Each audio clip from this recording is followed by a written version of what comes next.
Good morning, y'all. How's everybody doing? Back on Monday. Y'all getting sick of this camo vest? I'm not, because I love camo.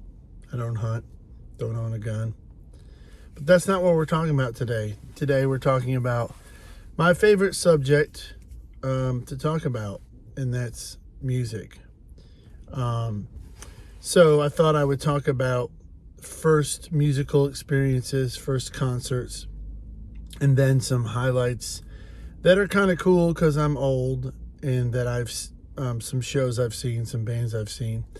And this is going to be interactive. It's for the music nerds. I have a lot of musician friends on here and people that love music.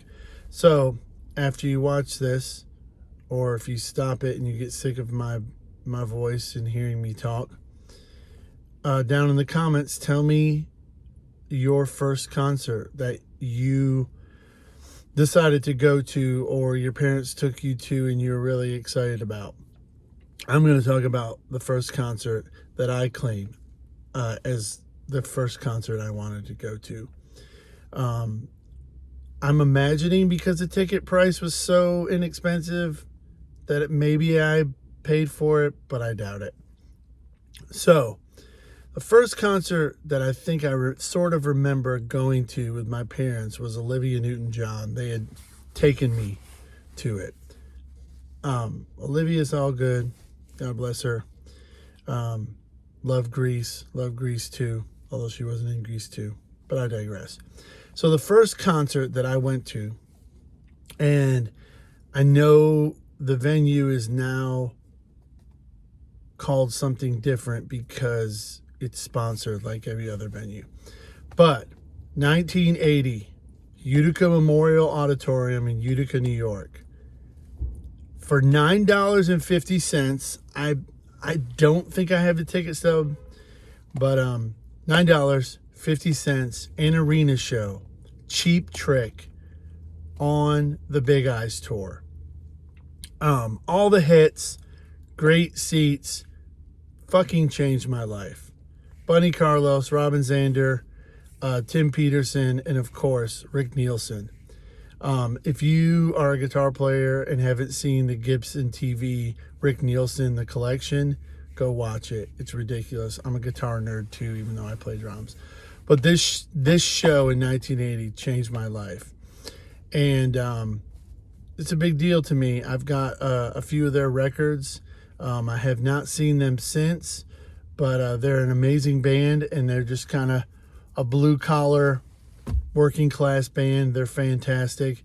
If for some reason you've been under a rock and have only heard The Flame by Cheap Trick, go back into their discography and figure some stuff out in your life because you're missing out. Great songs, great musicianship. Also, speaking of collections, Bunny Carlos, who is no longer in the band, yes, they're still going. Rick Nielsen's son is the drummer now. Dax, D-A-X. Dax Nielsen is the drummer now. Fantastic drummer. And Bunny Carlos has a huge Ludwig drum collection. So there's that.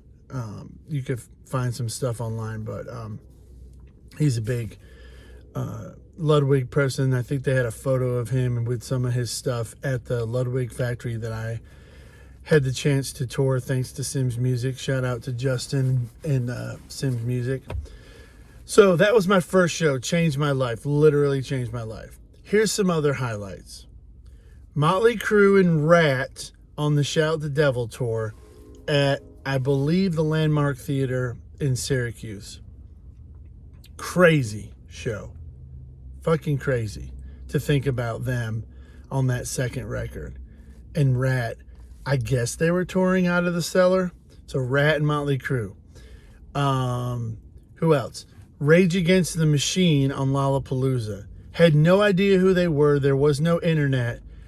Just had seen maybe something in a magazine about they were a funk metal band or they were a rap metal band.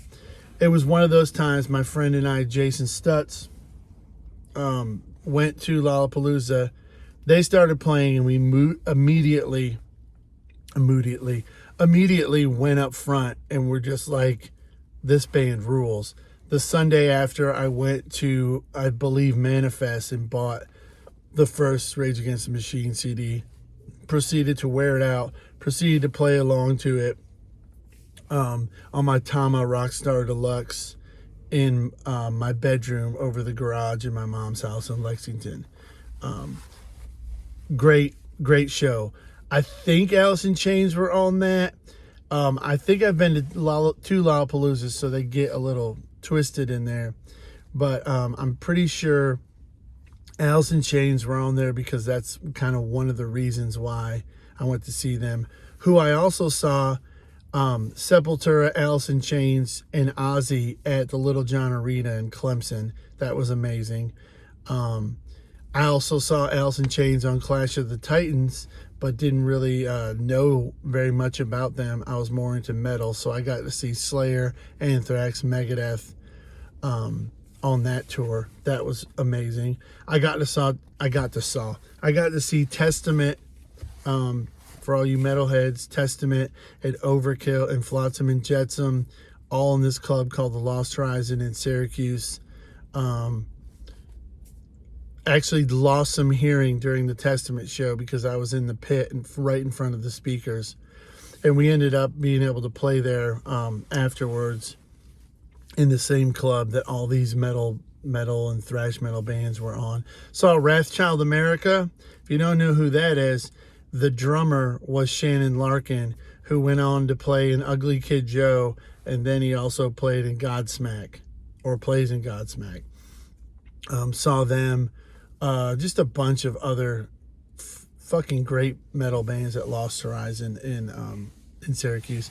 Saw Billy Idol Rebel Yell tour with me and my buddy Ron and his brother, his brother wore cowboy boots. This is upstate New York. His brother wore cowboy boots and was dressed to the nines. He was dancing in the aisle. And Ron, I need to fact check this. I'm pretty sure Skippy, our nickname for his brother Mark, I'm pretty sure Skippy broke his cowboy boot heel that night. So if you see this, or I'll forward it to you, please fact check me on that. I'm pretty sure he was dancing, like just dancing to Billy Idol, and broke his cowboy boot. Because I think Ron and I needed a sort of adult to go with us. Because I'm not sure when Rebel Yell came out, 1981, 82, I don't know. So yeah, that's another highlight. What's some other shows? I don't know. I've seen a lot of great shows. I also think I haven't seen any shows. I also have booked a few cool shows at Jam and Java. It was a place on Main Street before it became the White Mule. Right across, pretty much across from the Museum of Art. It was downstairs. I was able to book Butch Walker there. Edwin McCain played there. Who else? A bunch of Christian artists. A bunch of great folk singer-songwriters that are still playing around there. So fun times there in the early aughts for me. Met a lot of my current friends, people like Ben Walker, Kenny McWilliams, all those guys. If you know who those guys are, Kenny is the owner of Archer Avenue Studio. Eric McCoy, who I met on a church retreat, him playing with Wade Joy, and we bonded over Tesla, which I've got to see Tesla as well. I think I saw Tesla, Poison, and maybe Bon Jovi opened. I'm not sure. But also saw Motley Crue on the Theater of Pain tour.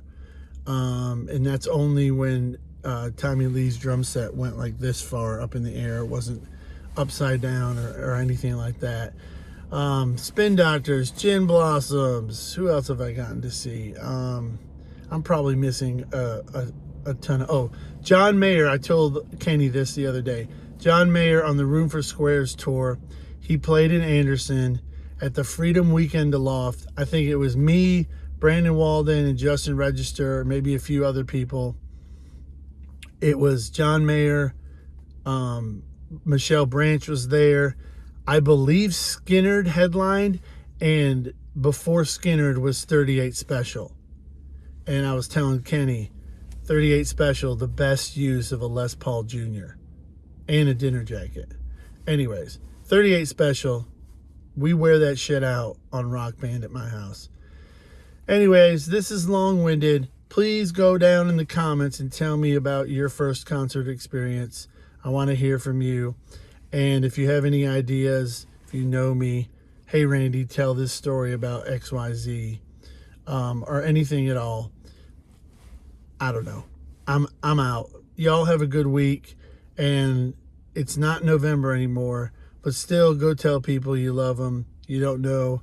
When you get this age, people start, not to be morbid, people start passing away. So make sure you make amends with people, tell them you love them, and you have a great fucking week. Okay? I'm out.